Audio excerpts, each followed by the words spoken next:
वालेकुम सलाम अस्सलाम वालेकुम। मेरा चक्कर आ जाओ क्लोज होने डਿਆ ਉੱਥੋਂ क्लोज ਮੈਨੂੰ ਕਰ ਲੈ घर आ जाओ जी। ਤੁਸੀਂ ਅੱਗੇ ਹੋ देखो ਮੇਰੇ ਕਿਤੇ ਬਣਾਓ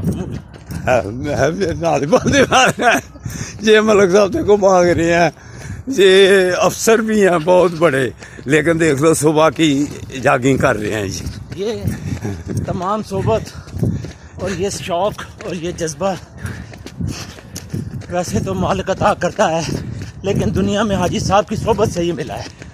और मैं समझता हूँ आप सब दोस्तों को इनकी पैरवी करनी चाहिए और इनकी यूट्यूब को डेली बुनियाद पर देखना चाहिए।